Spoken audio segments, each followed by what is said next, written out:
अस्सलामुअलैकुम, welcome to my YouTube channel recipes by student cooking. उम्मीद है आप सब खैरियत से होंगे। आप सबको चांद रात और ईद बहुत मुबारक हो।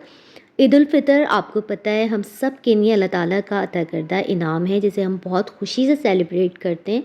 और इस खुशी में हम एक स्पेशल डिज़र्ट शीर कोरमा बनाते हैं। शीर कोरमा सब अपने अपने अंदाज़ में बहुत मज़े का बनाते हैं, लेकिन आज मैं अपने मदर की एक स्पेशल रेसिपी आपके साथ शेयर करूँगी। वो बहुत मज़े का शीर कोरमा बनाती हैं और सबको बहुत पसंद आता है। तो इस रेसिपी को पूरा देखिएगा एंड तक और मुझे अपना फीडबैक ज़रूर दीजिएगा। बिस्मिल्लाहिर्रहमानिर्रहीम के साथ अपनी आज की रेसिपी स्टार्ट करते हैं। सबसे पहले मैं दूध गर्म होने रख रही हूँ। 1 लीटर दूध लिया है मैंने शीर कोरमा बनाने के लिए।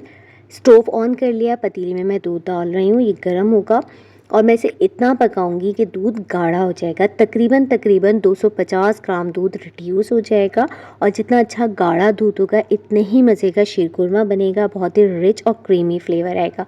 तो यहाँ दूध धीमी आंच पर गर्म हो रहा है, इतनी देर में मैं मेवा भी काट लूँगी। मेवा को मैंने ओवरनाइट पानी में सोख करके रखा था, उसके बाद मैंने वो पानी डिस्कार्ड कर दिया था और एक बार तमाम मेवा को अच्छी तरह से साफ़ पानी से रिंस करके और तमाम एक्स्ट्रा वाटर रिमूव कर दिया। इसके बाद अब मैं मेवा बारीक बारीक स्लाइस में काट लूँगी। बादाम पिस्ते के मैंने छिलके रिमूव कर दिए और इन्हें बिल्कुल बारीक बारीक स्लाइस में काट रही हूँ। इसी तरह नारियल और छुआरे भी काट लूँगी। ओवरनाइट जब आप मेवा को सोक करेंगी तो ये सॉफ्ट हो जाएगी और काटने में बहुत ईजी हो जाता है। ख़ास करके नारियल और छुआरे के ये हार्ड होते हैं और काटने में बहुत डिफ़िकल्ट होता है। तो जब आप इन्हें सोक कर कर रखेंगे तो ये थोड़े सॉफ्ट हो जाएंगे और ईज़िली आप इन्हें काट सकते हैं। तो यहाँ छुआरे भी मैंने सीड्स निकाल दिए छुआरों के और इन्हें भी मैं लंबाई में काट रही हूँ। इसी तरह मैंने नारियल के पहले लंबाई में बारीक बारीक स्लाइस कर लिए थे और फिर इन्हें थोड़ा छोटे छोटे पीसेस में काट लिया था। मेवा को काटने के बाद मैं साइड पर रख दूँगी।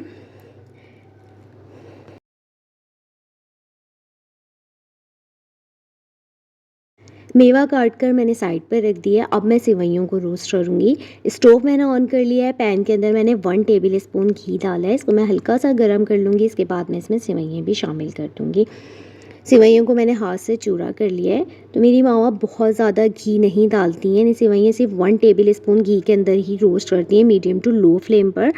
और इतना रोस्ट करती हैं, मुसलसल चम्मच चलाती रहती हैं कि उनमें से खुशबू आने लगती है, उनका कलर तब्दील हो जाता है। बहुत ज़्यादा घी डालने से जब हम सेवइयों को दूध में शामिल करते हैं तो वो ऊपर एक घी की लेयर आ जाती है, वो बिल्कुल अच्छी नहीं लगती है। तो वो बहुत थोड़ा सा घी डालती हैं और खूब अच्छी तरह सेवइयों को रोस्ट करती हैं। इससे बहुत ही मज़े का बनता है ये शीर खुरमा। तो आप ज़रूर इस रेसिपी को ट्राई कीजिएगा। यहाँ मैंने 1 टेबल स्पून घी गरम कर लिया और उसके अंदर मैंने सेवइयाँ शामिल कर दी हैं। अब धीमी आंच पर मैं मुसलसल चम्मच चलाते हुए घी में सेवइयों को रोस्ट करूँगी। इनका कलर तब्दील हो जाएगा और हल्की हल्की सी इसमें से खुशबू आनी शुरू हो जाएगी। उसके बाद मैं इसमें मेवा शामिल करूँगी। तो अभी पहले मैं सेवइयों को रोस्ट कर लूँगी।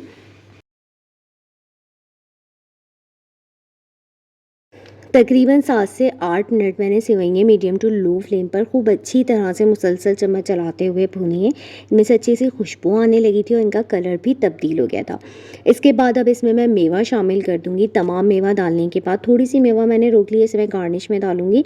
तो मेवा डालने के बाद सेवइयों को मैं दोबारा भूनूँगी इतनी देर कि मेवा भी अच्छी सी रोस्ट हो जाएगी और खुशबू आने लगेगी और मेवा का हल्का-सा कलर तब्दील हो जाएगा। तो मुसलसल चम्मच चलाते हुए तकरीबन 2 मिनट तक मज़ीद मैं सेवइयों को भून लूँगी। इसके बाद मैं स्टोव से इन्हें हटा दूँगी। अब दूध को भी चेक कर लेते हैं। दूध को पकते हुए तकरीबन 15 से 20 मिनट हो चुके हैं। धीमी आंच पर दूध पक रहा था और अच्छा गाढ़ा हो चुका है। अब इसके अंदर मैं रोस्टेड मेवा और सेवइयाँ शामिल कर दूँगी। सेवइयाँ और मेवा डालने के बाद मुसलसल चम्मच चलाते हुए मैं शीर खुरमे को पकाऊंगी ताकि सेवइयाँ जो हैं वो अच्छी तरह से गल जाएं।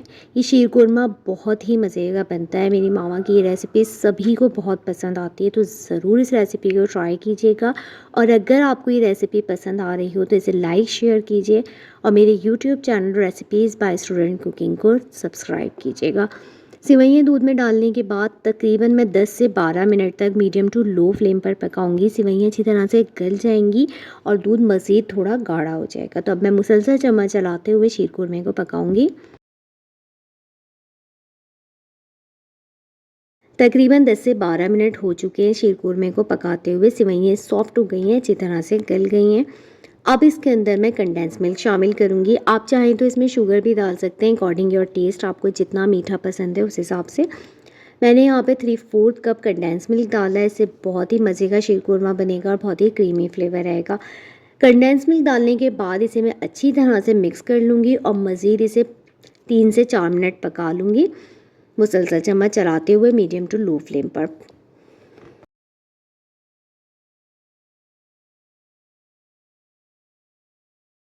कंडेंस मिल्क डालने के बाद मैंने तकरीबन 3 से 4 मिनट मज़ीद शीरकुरमा पका लिया है। यहाँ शीरकुरमा बिल्कुल तैयार है। मीठे की क्वांटिटी आप अपने टेस्ट के मुताबिक कम ज़्यादा कर सकते हैं। आप हाफ़ क्वांटिटी में भी डाल सकते हैं, थोड़ा कंडेंस मिल्क और थोड़ी शुगर भी डाल सकते हैं, तो इससे भी शीरकुरमा बहुत ही मज़े का बनता है। अब इसके अंदर मैं एक सीक्रेट इंग्रेडिएंट्स ऐड करूँगी जो मेरी मामा ज़रूर इसमें डालती हैं, इससे शीरकुरमा और मज़े का हो जाता है और इसका टेस्ट इन्हेंस हो जाता है। वो इसमें खोया शामिल करती हैं। खोया डालने से शीरकुरमा बहुत ही मज़े का हो जाता है, थिक हो जाता है थोड़ा और टेस्ट बिल्कुल क्रीमी हो जाता है। तो अब मैं इसमें खोया शामिल करूँगी। मैंने 1 पाव इस खोया लिया है और इसे हाथ से छोटे-छोटे पीसेस में कर लिया, यानी थोड़ा-सा तोड़ लिया है। स्टोव मैं बंद कर दूँगी। अब खोया डालने के बाद मज़ीद पकाना नहीं है। थिकनेस आप इसकी देख सकते हैं, कंसिस्टेंसी बहुत ज़्यादा गाढ़ा नहीं है, बहुत ज़्यादा पतला नहीं है। ठंडा होने के बाद ये मज़ीद गाढ़ा हो जाएगा। स्टोव मैंने अब बंद कर दिया है। अब मैं हाथ से चूरा करके इसमें खोया शामिल करूँगी। खोया शीरकुरमे की हीट में ही मेल्ट हो जाएगा, इसे अब पकाना नहीं है। स्टोव मैंने बंद कर दिया है और अब इसके अंदर मैं खोया शामिल कर दूँगी। थोड़ा-सा खोया मैं बाद में डालूँगी गार्निश के टाइम पे, बाकी सारा खोया मैं इस वक्त शामिल करके इसे अच्छी तरह से मिक्स कर लूँगी और शीरकुरमे को स्टोव से हटा लूँगी। अब शीरकुरमे को मैं सर्विंग बोल के अंदर ट्रांसफ़र कर लूँगी। खोया डालने के बाद मैंने इसे पकाया नहीं है, जितनी हीट है शीरकुरमे के अंदर वो उसी में मेल्ट हो जाएगा। सर्विंग बोल में डालने के बाद इसे मैं गार्निश कर लूँगी। ये शीरकुरमा बहुत ही मज़े का बनता है। मेरी मामा की रेसिपी सभी को बहुत पसंद आती है, तो ज़रूर इस रेसिपी को ट्राई कीजिएगा और मुझे अपना फ़ीडबैक भी दीजिएगा।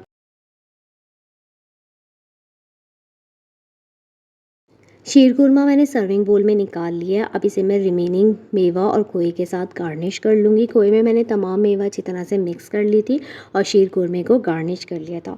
ये शीरकुरमा ठंडा-ठंडा बहुत मज़े का लगता है और तकरीबन मैंने 6 से 7 घंटे से फ्रिज में रख दिया था और उसके बाद इसे सर्व किया था। तो मामा की ये रेसिपी सभी को बहुत पसंद आती है। शीरकुरमा बहुत ही टेस्टी बनता है और बहुत ही क्विक रेसिपी है। तो ज़रूर इस शीरकुरमे की रेसिपी को ट्राई कीजिएगा और मुझे अपना फ़ीडबैक ज़रूर दीजिएगा। इस रेसिपी से रिलेटेड अगर कोई क्वेश्चन हो तो आप पूछ सकते हैं मुझसे कमेंट सेशन में।